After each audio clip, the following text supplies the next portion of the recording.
Good evening, everyone, and welcome to our live coverage of the latest launch activity happening at NASA's Kennedy Space Center. And importantly for SpaceX, this is their return to flight mission, Starlink 10-9. I'm Will Robinson Smith, reporter for Spaceflight Now. So good to have you joining with us live as SpaceX is preparing to launch a Falcon 9 for the first time in just over 2 weeks. It was back on July 11th when they had a mishap with the engine's upper stage, which we will talk a bit more about as we continue on with the broadcast. But they are looking once again to send up a batch of 23 Starlink satellites on the first of what could be a few Falcon 9 flights over the next few days as they start to get back into a launch rhythm. Lots to talk about. We've got a lot of folks here helping out the usual haunts and a special guest as well. Our Stephen Young is running the technical operations of the broadcast. Our Adam Bernstein is out and about getting ready to track the rocket, do some launch photography as well. Our other photographer, Michael Kane, has the evening off from behind the lens, but you may see him pop up in the moderator capacity. So if you're not following them, you can find them over on X, formerly known as Twitter. Adam is at ABurnNYC, Michael Kane at MD Kane Jr. And while you're over there, be sure to follow Spaceflight Now simply at Spaceflight Now. We're currently T minus 54 minutes, 40 seconds and counting from liftoff of this.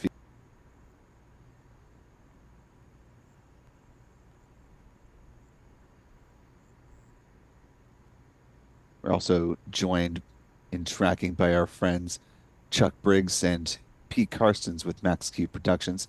This is a view of the Falcon 9 rocket from Chuck's camera perspective. As I mentioned, though, this is, of course, the return to flight operation for SpaceX, bringing back the Falcon 9 as the workhorse vehicle. And in honor of this important mission for the company, we are honored to be joined by a familiar voice and a friend of the channel, Spaceflight Now alumnus and current reporter for Ars Technica covering the space beat, alongside his colleague Eric Berger, the senior space reporter. It's our friend, Mr. Stephen Clark. Stephen, good to have you with us in the, I guess, super early morning hours here. How are you doing, my friend? I'm doing well. Thanks for having me, Will. Good evening. Good morning to all. Yes, good to have you with us. And of course, getting ready to see 23 Starlink satellites launch in just a little more than 53 minutes from now. It's been a busy day, of course, for SpaceX. Lots of news and announcements. And so let's go ahead and focus on this flight first, and then we'll get to some of the other news of the day as we continue on our countdown. Stephen, in the back, I'll throw an audible here if you can prime the video as we're talking in just a second. Of course, this return to flight, as you mentioned, comes just about 2 weeks after the mishap with the Falcon 9's upper stage. I believe this video here is, yeah, okay, that's the one. Earlier today, we had the opportunity to hear from Sarah Walker, who is the director of Dragon mission management. She was taking part in a Crew 9 press briefing, which is set to launch from this pad no earlier than August 18th. But part of her comments revolved around the mishap with the Falcon 9's upper stage. So we'll talk more about it on the other side. But here now from Sarah directly. This again is Sarah Walker with SpaceX. The cause of the leak was later identified as a crack in a sense line for a pressure sensor. So this line cracked due to fatigue that's caused by engine vibration and looseness in the clamp that constrains that line.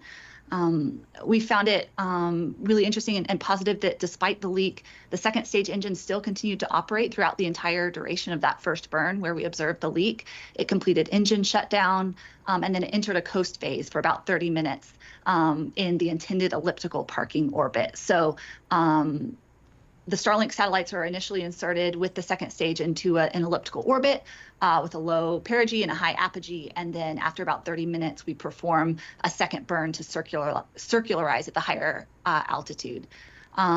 So unfortunately, the fluid leak that we saw in the first burn in the cold of space led to excessive cooling of the engine components, and most importantly, those associated with delivery of the ignition fluid to the engine. So when it was time to restart the engine for the second burn, it experienced a hard start because there was slow delivery of that ignition fluid to the chamber. That damaged the engine hardware, and then it caused the upper stage to lose steering capability. So these are things that we think about in the design and build of these vehicles. So the second stage itself continued to operate as intended in a scenario like this. So what it did is it proceeded to deploy the Starlink satellites and then successfully passivate itself. That's a process where it vents down stored energy in the stage, which that occurs at the conclusion of every Falcon mission. So in other words, the stage sensed that there was something wrong with the engine. It went ahead and did its payload deploy sequence and then passivated itself to safe it for deorbit. So for the near-term Falcon launches, we actually just removed this sense line and this sensor from the second stage engine. It's not related to the flight safety system in any way. It's not used for that system, so we're able to just remove it. It's redundant with alternate sensors we already have present on the engine, but that location tends to see a bit more vibration. So we can get the same data from our other sensors. We just pulled that line out of the engine for the near term. And that design change has actually already been tested at our rocket development facility in McGregor, Texas. So Steve also mentioned that our teams have been performing this comprehensive review with the FAA as part of the formal investigation process, but also of all of our SpaceX vehicles and our ground systems, including Dragon. So we wanted to ensure we've been meticulous and thorough with what we've learned as we return to flight. And that, of course, was Sarah Walker giving a thorough rundown of the events that were learned as a result of the mishap back on July 11th. So, Stephen, want to bring you in here, just noting that we're about 10 minutes away from the point at which SpaceX will need to make a call on the start of propellant load. And we'll talk a little bit more about the countdown timeline in just a moment, but wanted to get your top level thoughts both on the mishap itself, but also the road back to where we are now, the return to flight, and a pretty blistering pace, much faster than I can recall from any other launch company having a mishap of this type, getting back to the launch pad and preparing to send off another rocket. Yeah, well, it's been a remarkable return to flight campaign. Here we are, 15 days since the mishap back on July the 11th from with the launch out at Vandenberg Space Force Base in California. And it turns out the best part, as we often hear, is no part. So SpaceX has removed and capped the sense line that was leaking back on the July 11th launch on the upper stage. And going forward, they think that's going to be at least a temporary fix to allow the Falcon 9 to return to flight. Someone asked in this press conference earlier today in Houston about a more permanent fix, a long-term fix that SpaceX could implement for future missions, downstream missions. And we heard Sarah Walker say that information may be coming out. Don't know when, but once the full investigation is complete, as we know, the investigation is actually, the FAA review of the investigation is still ongoing. However, the FAA has made this public safety determination that the issue that caused the July 11th failure is not a threat to public safety, which of course is what the FAA is concerned about, that a launch like this will not damage any property or harm anyone, any third party. And the FAA has determined that issue did not pose a public risk, and not terribly surprising since the issue occurred in space and ended up, the rocket was well away from the launch site at that point when we saw that leak start to develop. Yeah, and SpaceX fairly quickly came out after the mishap happened and said, preliminarily, we believe this is not an impact to public safety. went to work fairly in short order and found a solution that you just described and turned around, put it into a test mode, and now we're here today. Also, what we heard that the upper stage that'll be supporting the Falcon 9 flight with the crew 9 astronauts and cosmonaut that is also currently undergoing or about to undergo a hot fire test at the McGregor facility in Texas. So NASA is on the cusp of getting more assurance that the fix will work in the way that SpaceX believes it does. And obviously, they wouldn't be back here at the launch pad if they weren't confident in that determination. That's right, and looking forward to that crew launch no earlier than August the 18th. That's the next human spaceflight mission that's slated to launch on Falcon 9. I think NASA will have the opportunity to probably see somewhere between 5 and 10 launches of the Falcon 9 before they have to make that decision to put the crew on board in mid-August. Yeah, and obviously, one of the missions that, those of us that are covering space are tracking is that of Polaris Dawn, which now, given the shuffling of everything, will pivot beyond the Crew 9 mission. What I'll be interested to see is really depending on the timing of everything and its availability, if they decide to put the Crew 9 mission off of, or excuse me, not Crew 9, the Polaris Dawn mission off of Pad 40, since Steve and Sarah Walker, Steve Stitch from NASA and Sarah Walker from SpaceX mentioned that there's still some checkouts that need to be done at Space Launch Complex 40, but that they're close. They just, according to Steve Stitch, missed the window of opportunity for the Crew 9 flight. But Sarah made it sound like they're pretty much there. And so we may see, I don't know if it's there enough for Polaris Dawn. Um, but given that it sounded like from the window that Crew 9 mission has at pad 39A, this pad we're looking at right now, they pretty much need to, from here, go straight into a Falcon Heavy configuration in order to leave enough margin for the Europa Clipper mission. So a lot of moving chairs and balls that are being juggled right now, it seems like. Yeah, it is. It does seem that way, Will. And I think Sarah Walker from SpaceX today didn't shut the door on Polaris Dawn launching perhaps before the end of August. I think that's very tight and really assumes that Crew 9 gets off the ground right on time on August the 18th, which is we'll see if that happens or not. There could be technical delays or weather delays or any number of things that could happen between now and then. Um, I think Steve Stitch mentioned in the briefing that kind of the time frame where they need to hand over Pad 39A to Europa Clipper is kind of in the early September timeframe. So if Polaris Dawn slips another week or two, I think they might look at Pad 40 if it's available.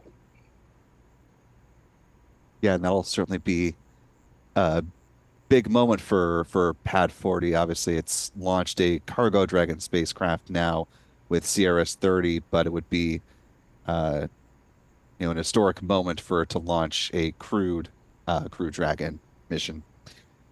We're now currently T minus 42 minutes, 30 seconds and counting, about 4 minutes away from the SpaceX launch director here making the call on the start of prop load, assuming everything is continuing to move along on track and on schedule. Want to pivot for a moment to our live chat here. And first off, thank everyone who is back with us for live launch coverage. It has been a minute since we've been able to be back with you since SpaceX has been standing down. And since their mishap, there has been exactly one launch around the world. There was a launch from China in the interim Long March 2B, I believe. So it is good to have everyone back with us again. Certainly missed all of you. So want to thank our wonderful moderators for holding it down in the live chat. Welcome back and a thank you to Callistia Lee and Astro Jen. Keep an eye out for any of our other moderators that may be popping in and joining with us as well. Also want to thank a few folks for your support. Even before we started the stream, Artemis coming in strong at the very start of things, gifting 50 Spaceflight Now or 100 Spaceflight Now memberships, as well as $300 in super chats, which is very astounding and very much appreciated.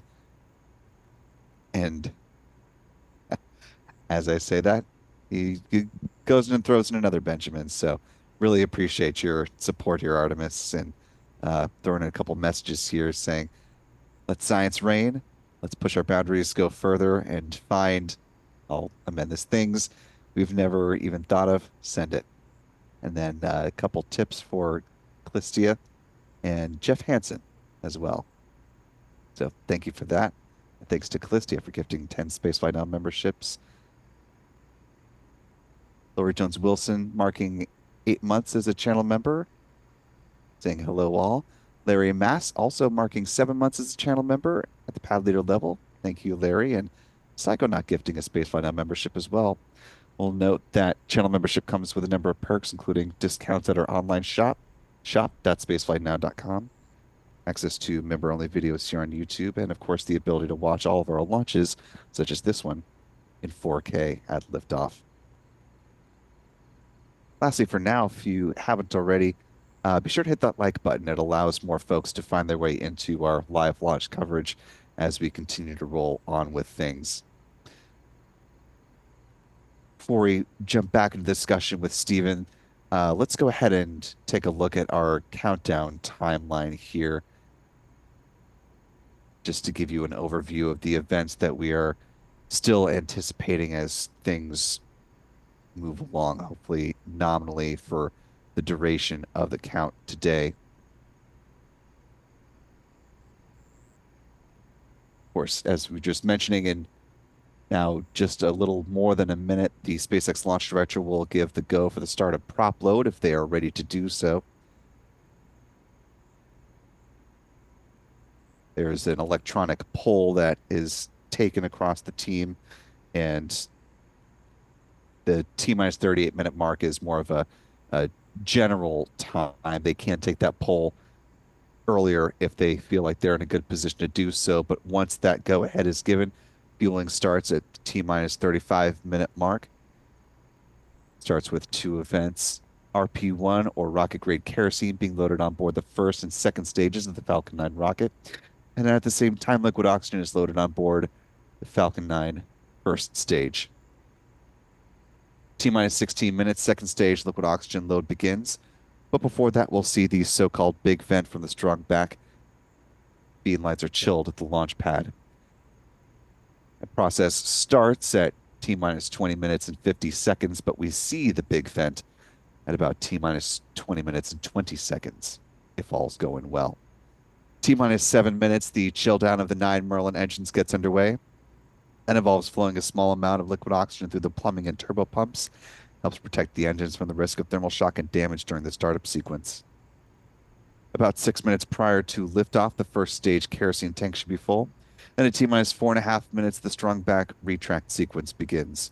It starts with the clamp arms underneath the payload fairings opening up, and then the transporter erector. The strong back will recline about 1.5 degrees away from the rocket. It stays in that position until liftoff.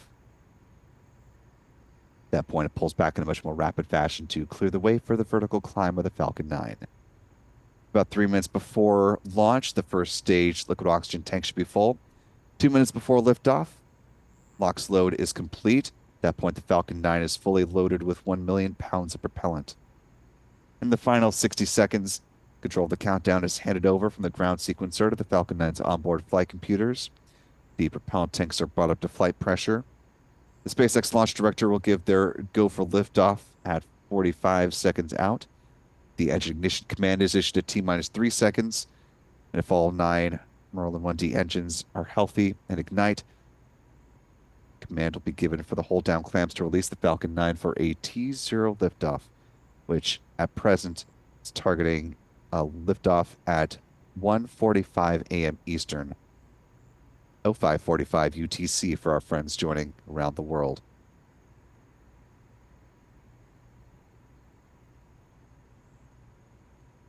brief note on weather here.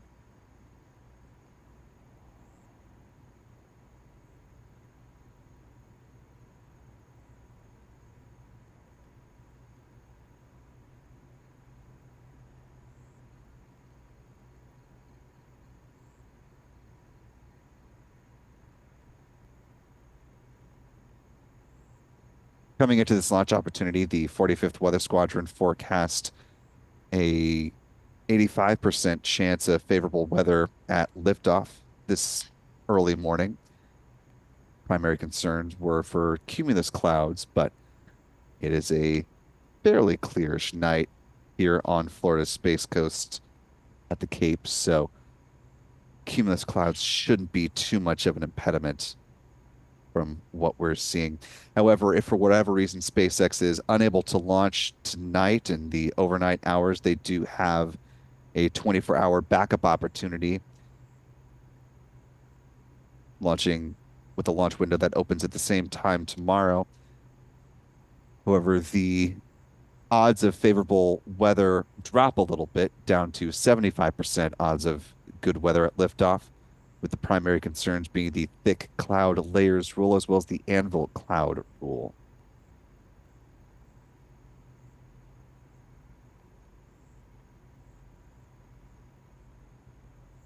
Now T minus 34 minutes, 54 seconds and counting. At this point, if SpaceX teams have given the go ahead for the start of prop load, propellant load should be underway now. And as a matter of fact, we do have a statement from SpaceX within the last minute or so, noting that, quote, all systems are looking good, weather is 85% favorable, and propellant load is about to begin for tonight's launch of 23 Starlink satellites. So that coming in just before prop load started, which means prop load is now underway. Just as a note, because SpaceX uses a load and go style of fueling, essentially, as we just talked about with the timeline going fairly close to the point of liftoff for their fueling process. That means once fueling has begun, as it has now, they don't have an opportunity to hold and try again later in the window. So while the window does technically extend out to 4:21 a.m. Eastern, they are committing to this current T0 of 1:45.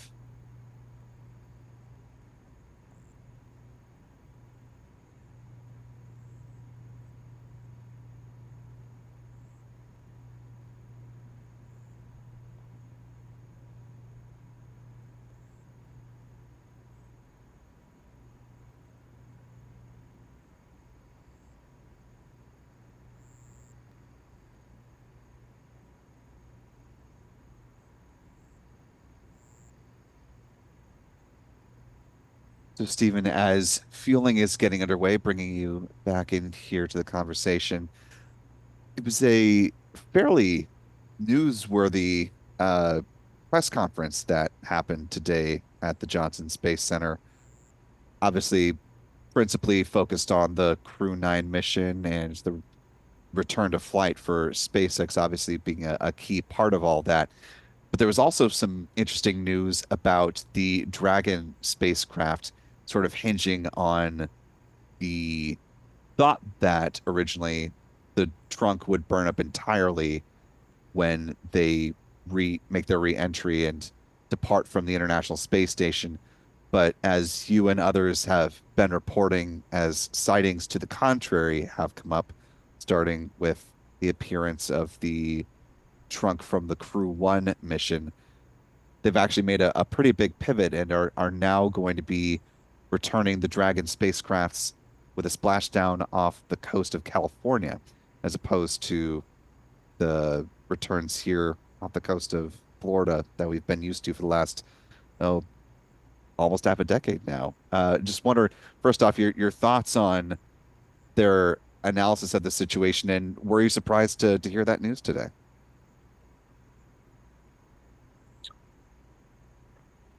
Yeah, I wasn't terribly surprised to hear the news. I'd heard some rumblings of that being under consideration for a little while at least, but it is not insignificant. That is a pretty major decision that SpaceX has taken to relocate all of their Dragon splashdowns and recoveries to the Pacific Ocean off the West Coast after uh, making an investment and a commitment to doing it, off the coast of Florida, either in the Gulf of Mexico or in the Atlantic Ocean. I think they had 7 sites, if I recall correctly, around Florida, both coasts, where they could recover and have Dragon splash down at the end of its missions, either cargo or crew missions to the ISS. So the reason they're going to move the splashdowns to the West Coast is because, as you mentioned, Will, there have been a handful of occasions where fragments, some pretty sizable 90, 100-pound pieces of the Dragon trunk have survived reentry and fallen on land and been recovered on ranches. I think there was one at a camping resort in North Carolina earlier this year. No injuries, no property damage reported from any of that, but it does prove that the analysis that NASA and SpaceX had done early on in the development of the Crew Dragon and Cargo Dragon, the Dragon 2 vehicle that is currently in service, was incorrect. So the only way to remedy that is to jettison the trunk after the deorbit burns, so it commits the trunk to a controlled reentry. And you can't do that if the splashdown is off the coast of Florida, because that would drop the trunk either potentially in the United States somewhere or in Mexico over a populated area, depending on the trajectory it would follow during reentry.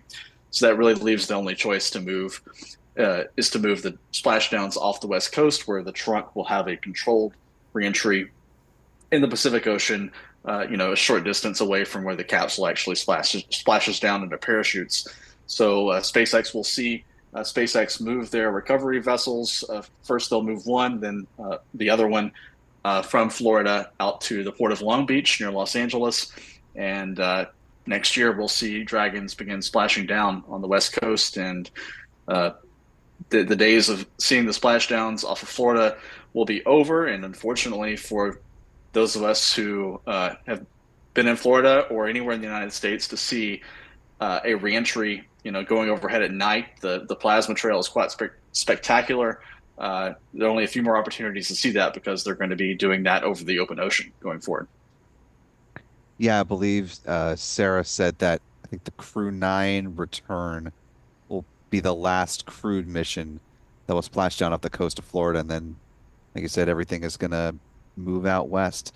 I do wonder, though, if they will keep at least one of the Dragon recovery vessels hunkered down here in Florida. And the reason for that being, if there were an abort along the ascent corridor, especially if it was fairly close to Florida, would it not make sense to have either Shannon or Megan, the two Dragon recovery vessels, closer to on hand? Or would you assume then that that Det 3, which is stationed here in Florida at the Cape, would be able to respond to an abort, and they wouldn't necessarily need a specific Dragon recovery vessel here? That's a really good point, Will. That's something to ask going forward, I think, to see as we get closer to this, the move of the first recovery vessel to the West Coast, to see if they're going to move both. Because the reason they have two recovery vessels based at Port Canaveral is they deploy one off the coast of the east coast of Florida in the Atlantic. They'll deploy one in the Gulf of Mexico. So they have those two different sides of the Florida Peninsula covered. And then they'll decide based on weather and waves and sea states which side of the peninsula is more favorable for the splashdown. So if the landing zones on the West Coast are all clustered together, perhaps they only need one boat, one vessel to cover that area, off the coast of California. So that's a good question. It's a good point. Maybe we'll find out soon. Yeah, I'm sure there'll be much more information on that forthcoming.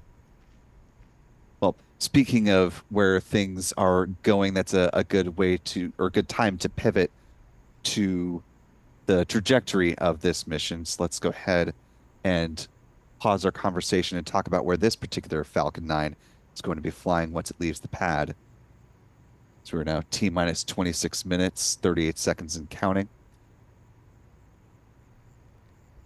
I know it's been a couple weeks, but just as a primer and a refresher, this is a Falcon 9 launch going to the 10th shell of the Starlink constellation, which in this case means it will head in a northeasterly trajectory. So for all of our viewers who are in the northeast portion of Florida or Georgia, South Carolina, perhaps even further up, be sure to keep your eyes to the skies as this rocket lifts off, and you may be able to catch a glimpse of it.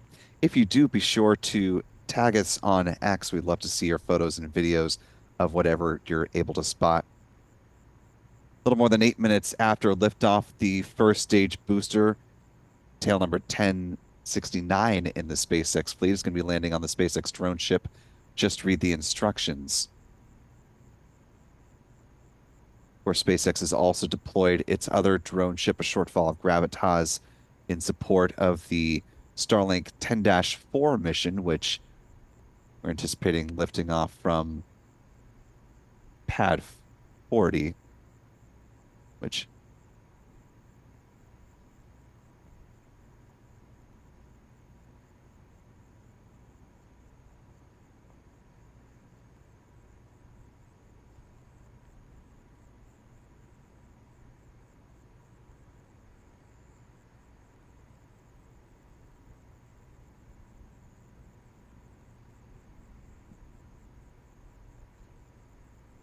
a bit of a typo here. It's actually, of course, lifting off from pad 39A tonight. Pad 40 has the other Falcon 9, which would be supporting the Starlink 10-4 mission. Of course, another important part of the mission is recovering the payload fairings. As SpaceX has noted earlier in the year, they save about $6 million per recovery effort. And they're working on qualifying their payload fairings as well as their boosters for up to 40 flights. Well on their way to doing that on both fronts. This is what it looks like when the fairing halves are brought aboard the recovery vessels on the ship, either off the East Coast or in California, as the case may be. Now T-minus 24 minutes and counting. Couple of events to note. One that has passed a few minutes ago, one that has just come about. SpaceX now currently loading cryogenic helium onto the storage tanks on the Falcon 9's second stage after beginning that process on the first stage at about the T-minus 30-minute mark. Helium is used to pressurize the main propellant tanks during flight. We're now T-minus 23 minutes, 30 seconds and counting. Just a few minutes away from the start of the most visual part of the so-called big vent here. And that'll give us another good indication that fueling is happening on track. Well, we're seeing some venting a little higher up on the transporter rector a little bit earlier than we normally do. So not to say that that is anything necessarily out of character, just want to put a pin in that and just make a verbal note of it for the record.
Now T minus 20 minutes, 40 seconds and counting. Just a hair under 20 seconds now from the start of the big vent here.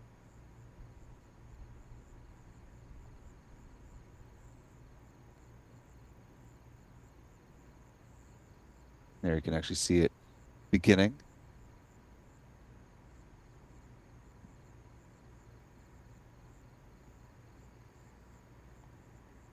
As we mentioned, as we talked about the countdown, this is SpaceX thermally conditioning the feed lines ahead of second stage liquid oxygen load, which will begin at about T minus 16 minutes.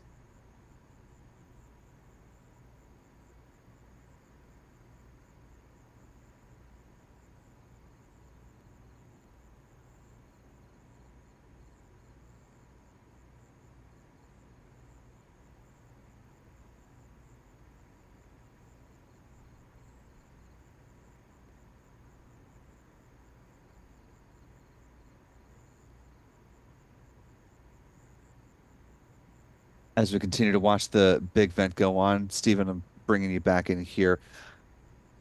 Earlier in the week, we saw SpaceX perform a static fire test over at their other pad here in Florida with a different Falcon 9 rocket, of course. Haven't heard them talk about the results of that yet, and it's unclear entirely that may have any implications for the timing of the Starlink 10-4 mission.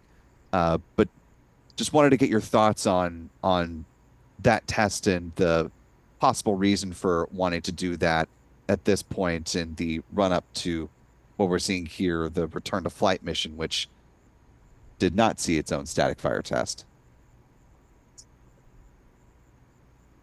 Well, Will, I think I don't have a definitive answer for you. It's been a while since we've had one of these static fires for a non-crew or non-Falcon Heavy launch, right, Will?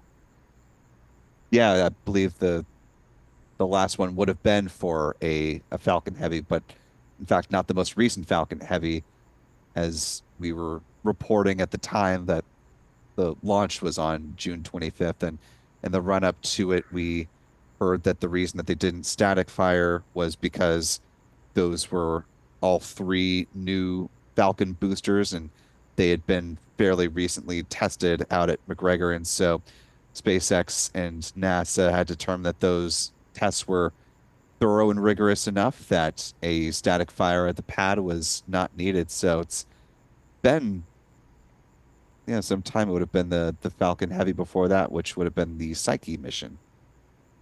Did they do one for Crew 8? I can't remember. Back in March. Oh, good point. They may have. And Stephen Young, if you can remember off the top of your head, feel free to jump in my ear on that one. Looks like they did. Just a quick search online. But Okay, uh, thank you. and so it's been 4.5 months or almost 5 months since the static fire. So like clearly there are benefits to doing a static fire. I mean, one thing is the system that leaked is connected to the liquid oxygen system. So perhaps they wanted to check to make sure, capping this sense line would hold up under cryogenic conditions, under vibrations as the first stage engines ignited. Also, it's been 2 weeks, more than 2 weeks since the launch team, SpaceX launch team, has been through a countdown, and that's kind of a really dry spell for them. SpaceX doesn't do launch simulations. They don't do practice countdowns much because they're getting all the practice they need on real missions. So maybe they just wanted to knock off some rust. Yeah,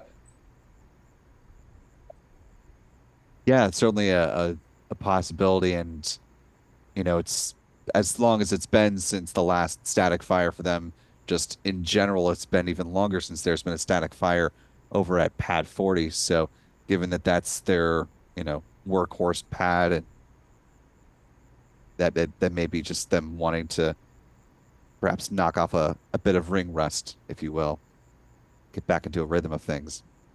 Speaking of rhythm, we are now T minus 15 minutes, 43 seconds and counting. As you can see, the big vent has concluded, and second stage liquid oxygen load is now getting underway.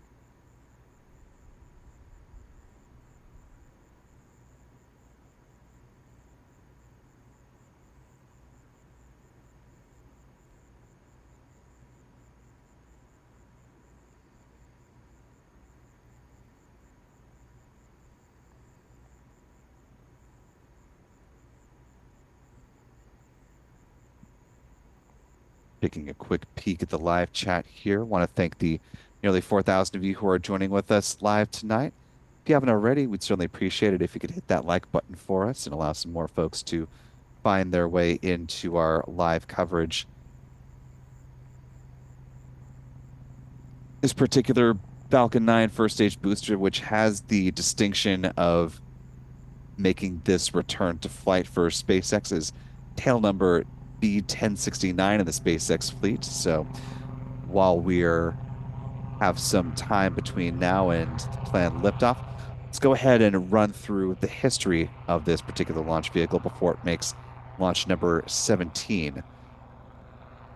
First lifted off back on December 21st, 2021 for the Commercial Resupply Services, or CRS-24 mission. That was followed on August 28th with the launch of this booster's first Starlink mission, 4-23.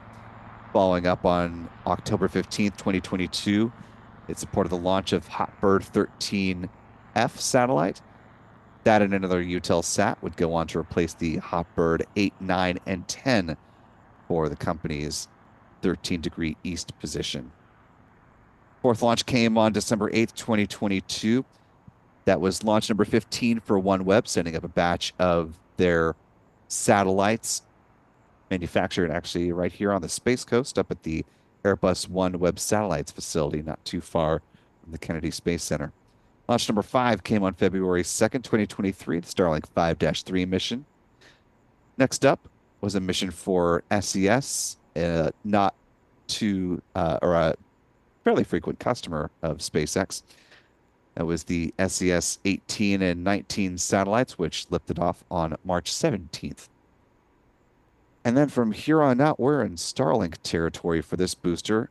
We had 5-6 on May 4th, 5-12 on June 23rd, 6-9 on August 11th, 6-19 on September 30th, 6-28 on November 18th, 6-36 on December 29th, 6-39 on February 25th, 6-47 on April 5th, 6-57 on May 6th, and finally, and most recently, 10-1 on June 8th.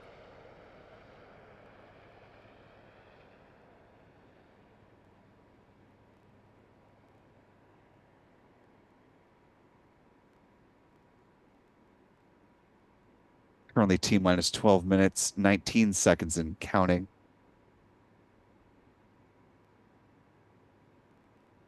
Bringing you back in here, Stephen, coming back to the reason there's been a quiet period for SpaceX, that anomaly that they're still working through. I suppose at this point, what more do you think we may hear from either SpaceX or NASA or perhaps the FAA about, what is still outstanding in the investigation? As you mentioned, and the FAA said in their statement they are returning the Falcon 9 to flying again, but I'm just bringing up this statement. Hey, they said, and I quote, "This public safety determination means the Falcon 9 may return to flight operations while the overall investigation remains open, provided all other license requirements are met," which clearly they are. They wouldn't be at the pad otherwise. So turning to you, what more do you think we may hear about this, or do you think it'll be a majority of work happening behind the scenes?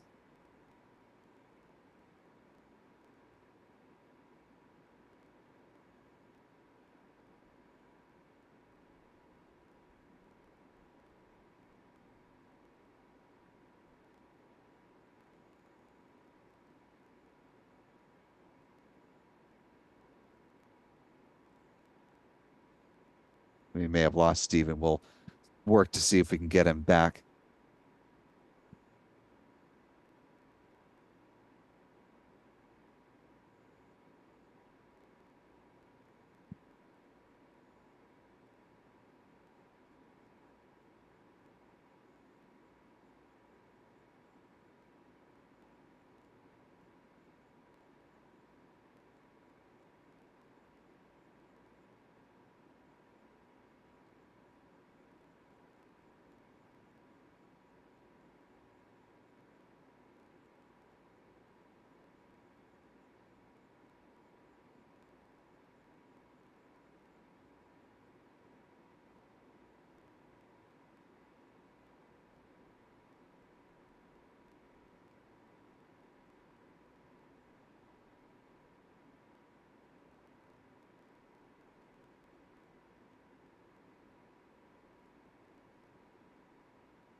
We're now T minus 8 minutes, 49 seconds and counting. As this is the return to flight for the Falcon 9 rocket, it seems pertinent to talk about the launch vehicle itself and give everyone a brief brush up on this particular launch vehicle. Falcon 9, of course, standing 70 meters or 229 feet tall with a diameter of 3.66 meters or 12 feet. Majority of that made it by the first stage. This particular first stage booster, as we just discussed, has launched 16 times before, looking for flight number 17 today. Base the first stage are 9 Merlin engines, which burn rocket-grade kerosene and liquid oxygen, producing 1.7 million pounds of thrust. Around the engine compartment are black carbon fiber landing legs, which are used to land the first stage on the drone ship. One up for this mission, of course, is just read the instructions. Above the first stage is the inner stage. It's a composite structure consisting of an aluminum honeycomb core surrounded by carbon fiber. Image on the right, you can see the deployable hypersonic grid fins. These are titanium winglets that provide stability and steering for the Falcon 9 as it falls through the atmosphere tail first like a dart. At the top of the inner stage are 3 mechanical latches that attach to the second stage, the first stage main engine cutoff. High pressure helium is used to release those latches, and 4 pneumatic pushers ensure a clean separation. Second stage engine nozzle is also housed safely inside the interstage adapter until stage separation. Speaking of that upper stage, which of course has been topic of discussion for the last 2 weeks, powered by a single modified Merlin engine called a Merlin vacuum engine or an MVAC engine. As we pass the 7-minute mark and the chill down of the 9 Merlin 1D engines at the base of the first stage gets underway. Back to the upper stage, produces more than 200,000 pounds of thrust. It will be fired twice on today's flight, placing the 23 Starlink satellites into their intended orbit. MVAC engine burns the same propellant mix, that being RP1 and LOX, same as the first stage. Following the deployment of the Starlink satellites, it will ignite for a third time for a deorbit burn to drive the upper stage back into the atmosphere, where it will burn up, helping to eliminate the risk of any unnecessary space debris on this mission. Finally, up top, the payload fairings encasing the 23 Starlink satellites are made up of a carbon composite material. They stand 13.1 meters or 43 feet tall, or 5.2 meters or 17.1 feet in diameter. As we discussed, they will be recovered a little further downrange from where the first stage booster lands on the drone ship. They gently splash down under the support of parachutes.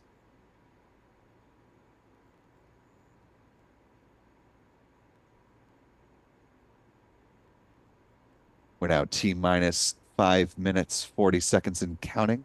Just about a minute or so away from the start of the strong back retract sequence.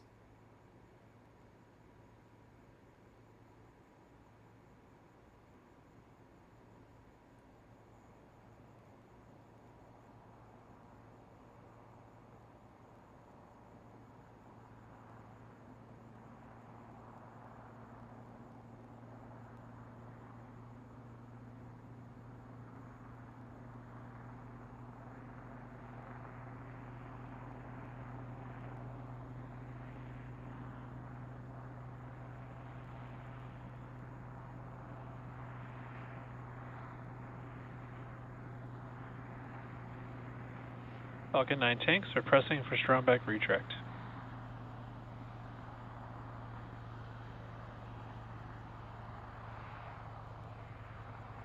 And as you just heard, they're preparing for that strong back retract that I just hinted at.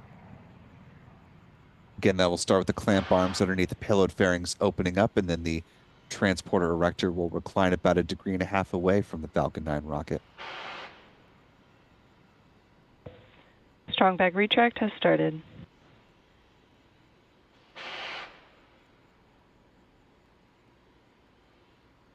Getting some views here from the crew access tower adjacent to the Falcon 9 rocket.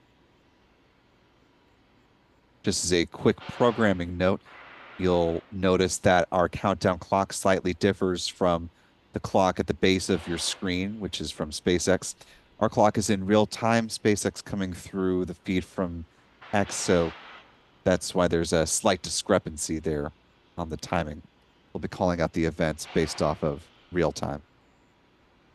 Since, of course, we have our wonderful photographers, videographers standing by at the ready to bring you multiple views of this Falcon 9 as it ascends in just about 3.5 minutes. Certainly appreciate the more than 7,000 of you who are with us for this return to flight live coverage. If you haven't already, we'd certainly appreciate it if you hit that like button. Lots more folks to find their way into our live coverage. Also want to thank a few more folks for your support this evening as we hit the T-minus 3-minute mark and first stage LOX load should be wrapping up. We'll listen for that call momentarily.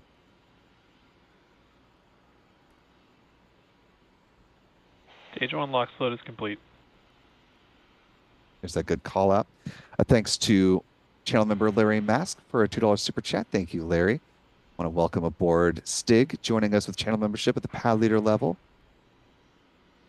Sean McPherson gifting a 200 ARS super chat. Thank you, Sean. Saying, now we're talking. Michael McRory gifting 10 Spaceflight Now memberships. Really appreciate that, Michael.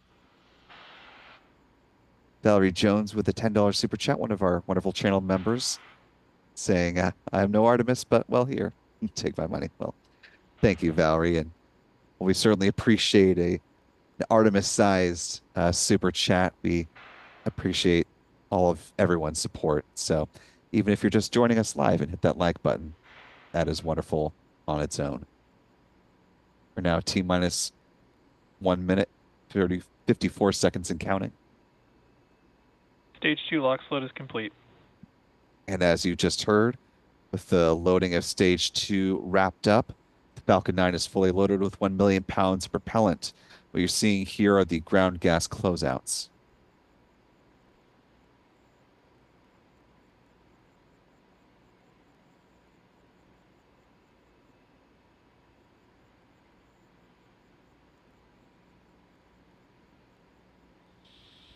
Ground gas closeouts.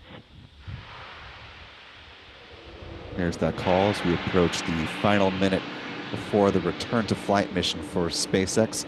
We'll come back to more commentary and conversation with our friend Stephen Clark and a look at the live chat in a moment. But for now, let's take this final minute to focus on this Falcon 9 rocket.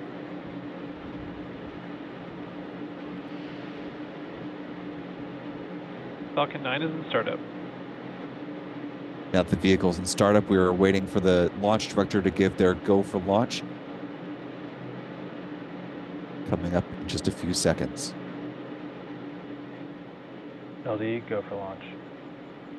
And with that, SpaceX and its Falcon 9 rocket are ready to bring launches back for the company after a 2-week hiatus.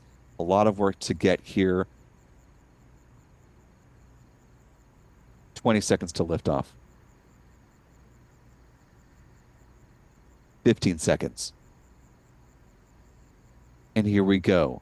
In 10, 9, 8, 7, 6, 5, 4, 3, 2, 1. Engine ignition and liftoff of the Falcon 9 rocket on the Starlink 10-9 mission.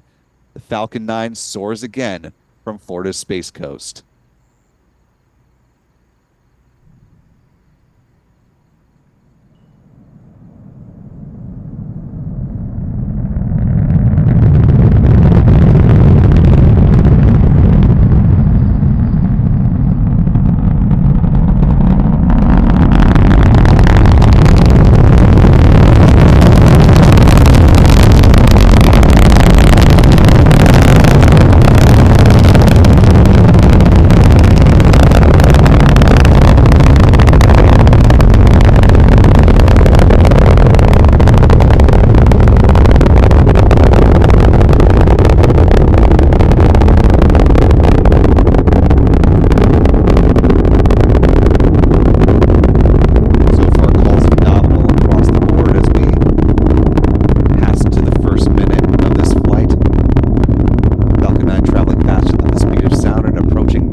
Call for max Q.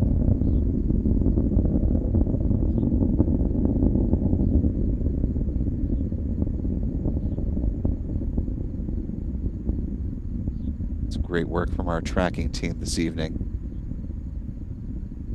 Coming up on a few different events in fairly rapid succession.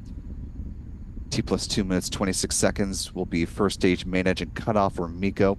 That'll be followed 4 seconds later by stage separation. Then the Merlin vacuum engine on the second stage will ignite at T plus 2 minutes, 36 seconds. Then the payload fairings will be deployed just before the 3-minute mark. Call just now that they're thermally conditioning that Merlin vacuum engine for the beginning of its first burn.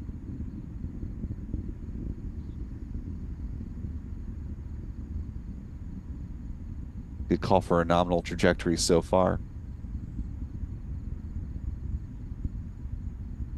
Coming up on MECO. There you see MECO.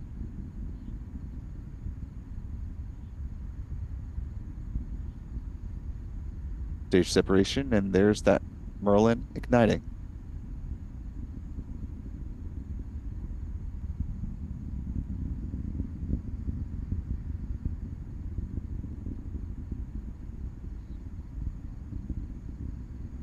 All eyes at SpaceX are going to be watching that upper stage like a hawk. We've gone through tests and validations of the change they've made. There you see those payload fairings being deployed.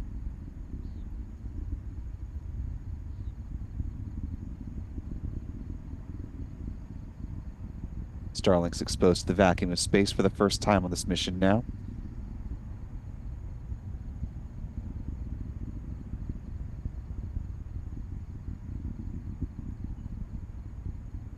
Still catch a glint of those payload fairings from Pete Carson's tracking camera every now and again when they just catch the reflection of the glow of the Merlin vacuum engine, like right there.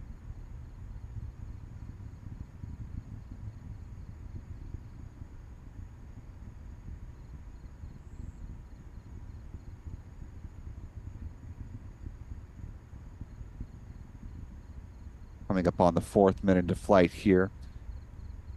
Next milestone coming up in less than 2 minutes at T plus 6 minutes and 5 seconds.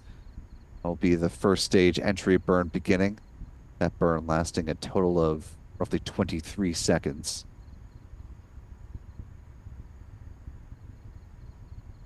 That'll help really slow down the vehicle as it begins to make its way back towards the drone ship.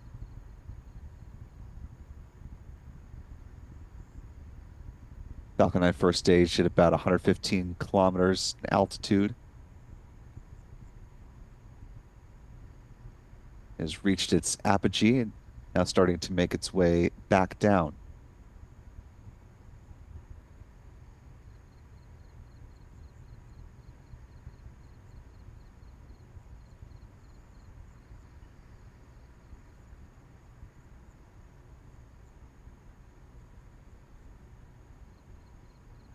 Now just more than 5 minutes into flight.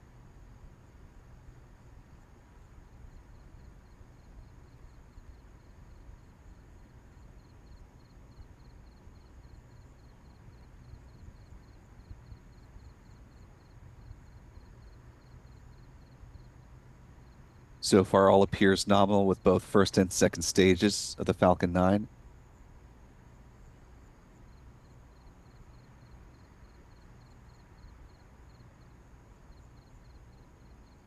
Certainly not seeing the icing that we saw during the Starlink 9-3 mission on July 11th.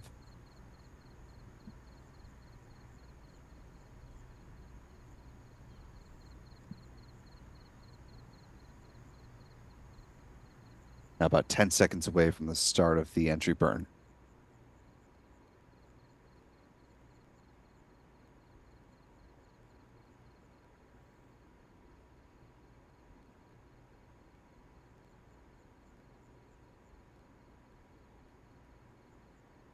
Stage 1 entry burn startup. Stage 1 FTS is saved. There you see that burn beginning. Again, lasting about 23 seconds in total.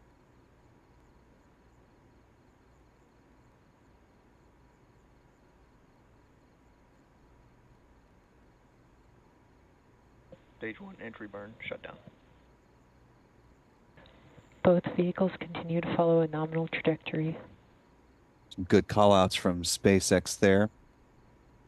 As you can see, the speedometer in the bottom left-hand corner of your screen for the Falcon 9 first stage has been dropping quite rapidly.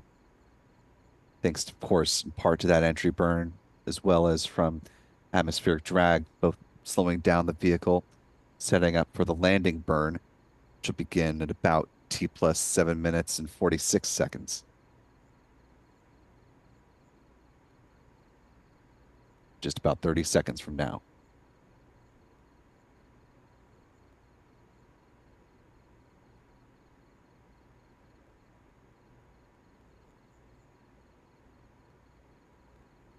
Stage 1 transonic. Falcon 9 first stage traveling below the speed of sound. All these camera views while also putting on a good show for those watching at home. Also very important for SpaceX engineers in the event of an anomaly like we saw with the last mission. It gives them a lot of good visual data in addition to their telemetry data to go back and find the root cause of any issues Stage that may 1 come landing up. burn. There you see the landing burn now getting underway. Should see a view from the drone ship. Just read the Stage 2 instructions. is in terminal guidance.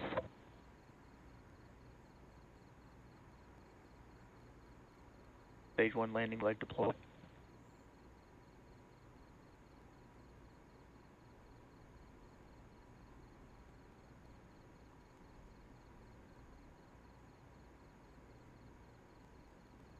And for a 17th time, Stage 2 FTS is saved. Booster 1069 back on the drone ship. Stage 1 landing confirmed.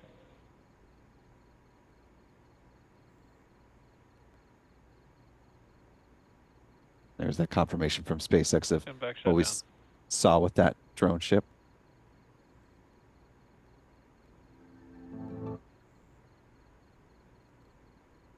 And with a call out from SpaceX that the Merlin vacuum engine first burn is wrapping up. Of course, this is, what we've grown accustomed to it with SpaceX now that they wrap up their broadcast at the conclusion of that first burn of the Merlin vacuum engine, puts the upper stage into a parking orbit, and it will coast until about T plus 54 minutes and 40 seconds. There will be a brief 2-second burn to circularize the orbit.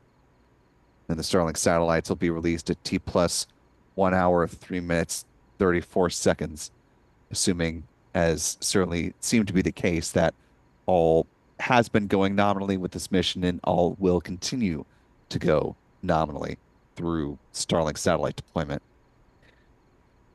Stephen, bringing you back in here, this is certainly what SpaceX was planning to see, what they were hoping to see, and I'm sure while they had high confidence in this return to flight mission for where we are now, I'm sure breathing a bit of sigh of relief that they've gotten through some of the key markers with seemingly no issues.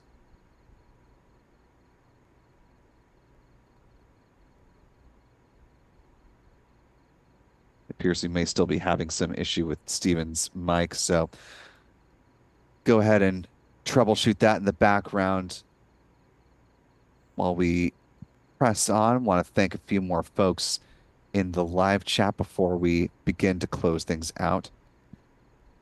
And if at any point, Stephen, you're able to hop back in audibly, just go ahead and give me a shout and we'll jump back into our conversation. Want to thank Josh King for being a member for 21 months. Really appreciate that. Rocket Profit gifting 10 Spaceflight Now memberships in the run up to liftoff. Leslie Daniel gifting 5 as well. Thanks to the both of you. Space Nerd marking their 7th month as a channel member. Appreciate that, Space Nerd, saying go Falcon. Channel member Cheryl Robertson, pardon me, chipping in with a $2 super chat, saying hi, everyone. And Michael McRory coming back with an Artemis style super chat of $100. Really appreciate that generosity, Michael. That is very kind of you, saying we are launching. It's great to have you back, Will.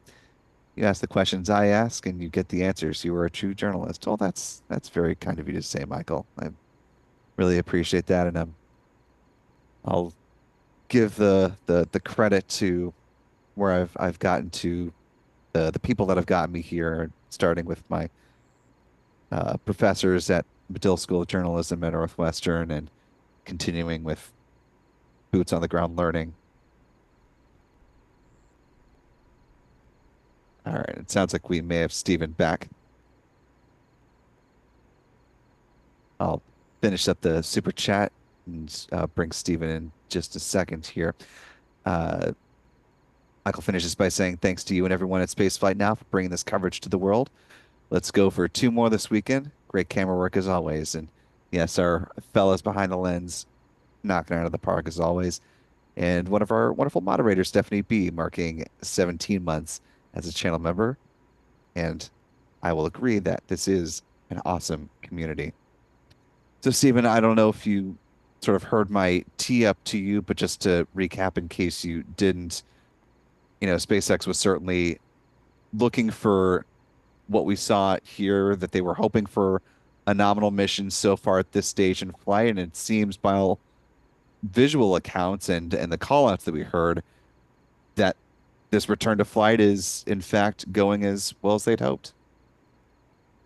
Yeah, it does. Well, I think SpaceX has to be very pleased with the mission so far. No sign of any ice buildup on the Merlin vacuum engine. No sign of any liquid oxygen leak. Good duration on the upper stage Merlin vacuum burn, and looks like any number of hundreds of Falcon 9 launches that we've seen, and I think we'll probably see a couple more here in a couple of days. Yeah, and of course, not only I'm sure is SpaceX eminently proud of this moment, but the folks at NASA and certainly in the commercial crew office are, I'm sure, also breathing a sigh of relief that the fixes that they believed would do the trick, did the trick, and this is one step closer to being able to launch the Crew 9 mission, which is, something they're eager to get underway and do a handover with Crew 8. Yeah, exactly. Well, we should see a few more Starlink missions before the Crew 9 launch in mid-August, and potentially, perhaps even in a week or so, see the launch of the Northrop Grumman Cygnus spacecraft on a Falcon 9 on a cargo mission to the ISS.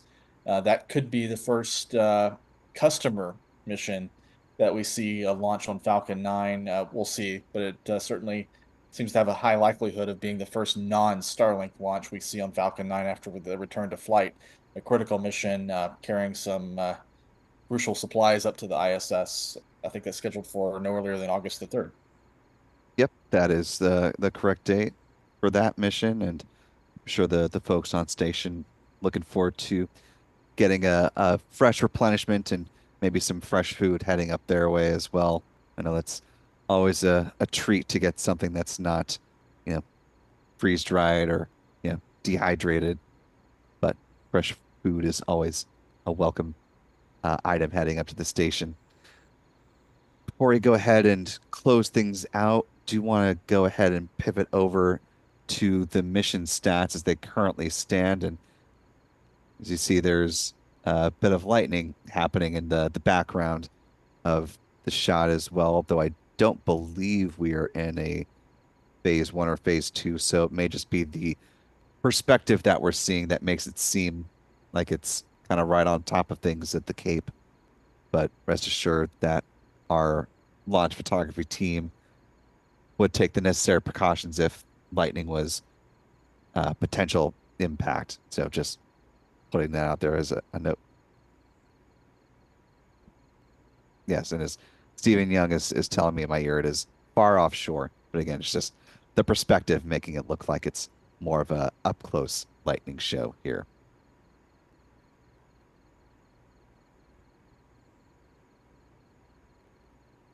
So briefly on the mission stats that currently stand with a successful launch. This was the 17th flight of this particular Falcon 9 booster, tail number 1069, the 355th Falcon 9 launch to date. This was the 71st Falcon 9 launch of 2024, the 298th Falcon booster reflight, or the launch of a booster that has flown at least once. This is SpaceX's 73rd launch of 2024. And actually, the two lines up should be just a Falcon launch of 2024. There was also the Falcon Heavy.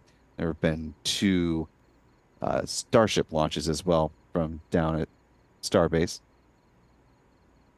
This was the 116th orbital launch in the last 365 days for SpaceX, the 86th liftoff from Pad 39A for the company, and the 179th overall orbital launch from Pad 39A. Taking a look at the Falcon bar chart here, where we stand at 71 missions on the year so far.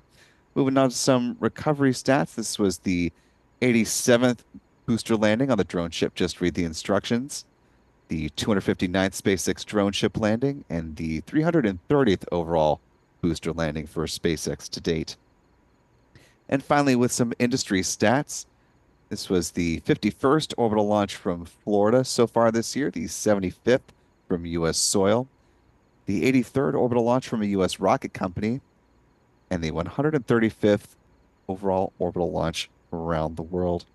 Here's where, of course, 4 orbital launch failures so far, with SpaceX's being the most recent. Here's where the pie chart currently stands. And so, Stephen, just bringing you back in here for some final thoughts before we go ahead and close things out. As you mentioned, we may have another couple of Starlink missions to really grease the gears, if you will, and really have SpaceX show that they're very much back in form. What are you going to be looking for from SpaceX over the next couple of weeks and months as they really start to get back into a rhythm and, prepare for not only customer missions again, but some really marquee ones, some Dragons, Cygnus, Falcon Heavy launching the all-important Europa Clipper mission? Yeah, you said it, Will. Some big missions coming up.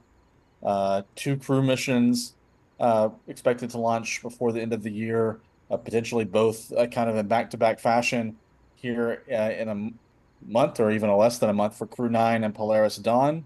Exciting mission with Polaris Dawn, the first commercial spacewalk on tap for that mission.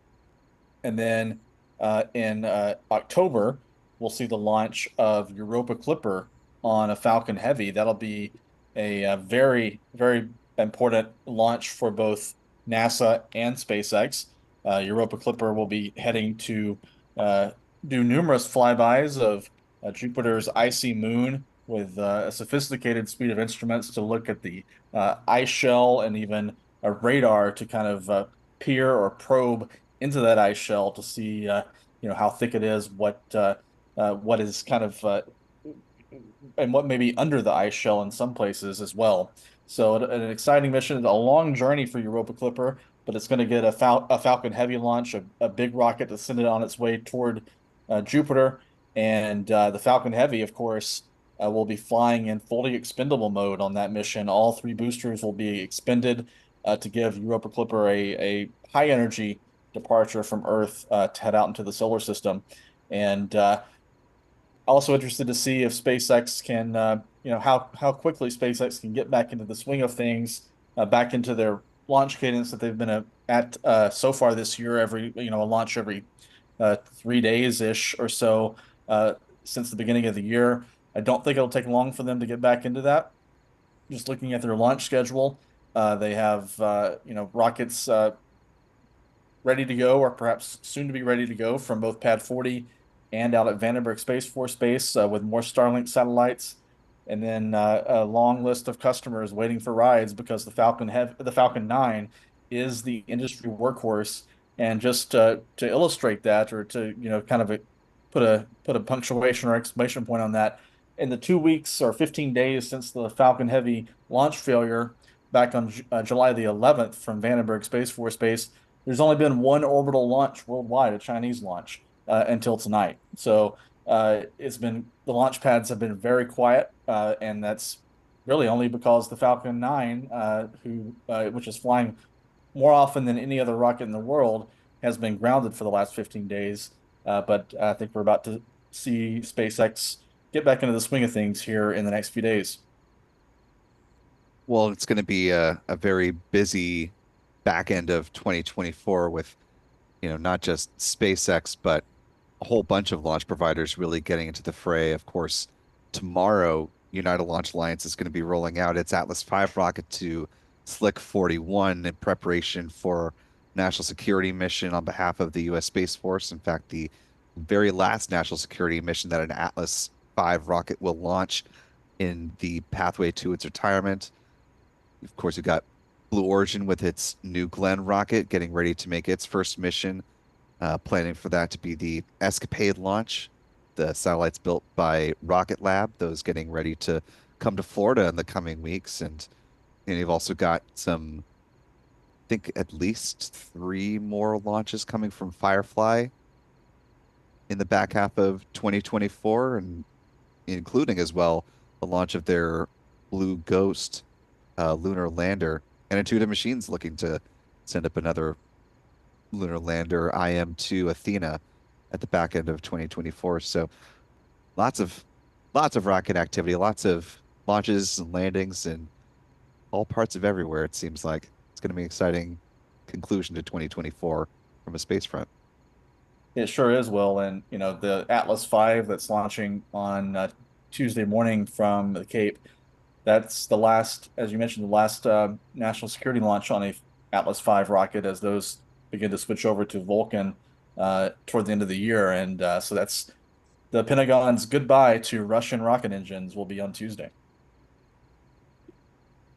And it'll hopefully be a spectacular send-off paired with 5 solid rocket boosters. So it'll be quite the sight and the sound show, especially lifting off right around the pocket of sunrise. So for folks watching at home, you'll want to get up early for that one, certainly, and especially if you're anywhere along the Space Coast area. That'll be one that you certainly won't want to miss. Well, Stephen, it's been a pleasure as always to have you on the stream. Certainly thanks for joining us. And for folks not familiar with your work at Ars Technica, where can they keep up with you and follow along with your various reporting adventures? Well, you can certainly go to arstechnica.com and you'll see one of my stories there daily, or most days at least. And you can follow me on X at Stephen Clark1 for links to my stories as they're published and any other bits of news I see fit to share.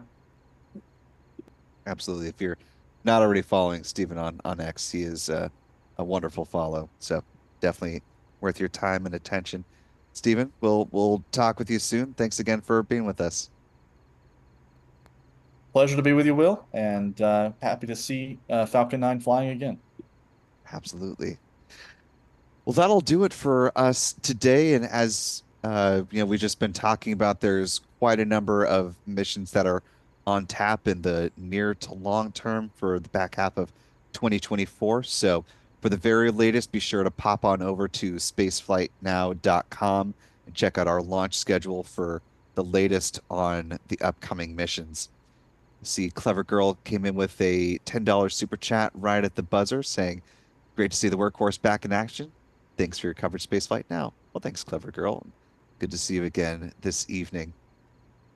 Want to thank some of the folks behind the scenes who helped make this happen tonight. Of course, our friends Pete Carsons with Max Q Productions and Chuck Briggs for providing some excellent tracking coverage, as well as to our own Adam Bernstein doing some great work behind the tracking camera, as well as getting some good launch photography as well. We're looking forward to seeing that on the back end.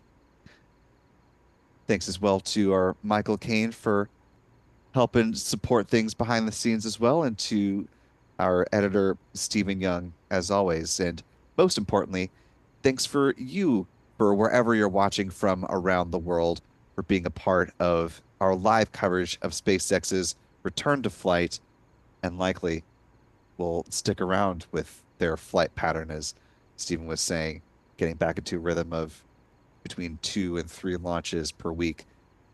Sometimes it feels like even more. And a thanks to that blonde space girl hitting it truly at the buzzer, saying, they appreciate you as always. Well, thank you so much. Really appreciate your kind words. And with that, I hope you all have a wonderful start to the weekend. Go ahead and get some rest if it is for you, like it is for us, extremely early in the morning. And we'll be back with you for more live launch coverage the next time the next rocket is available. So for all of us here at Spaceflight Now, be good to yourselves, be good to others. Folks, we will see you next time. And until then, bye-bye.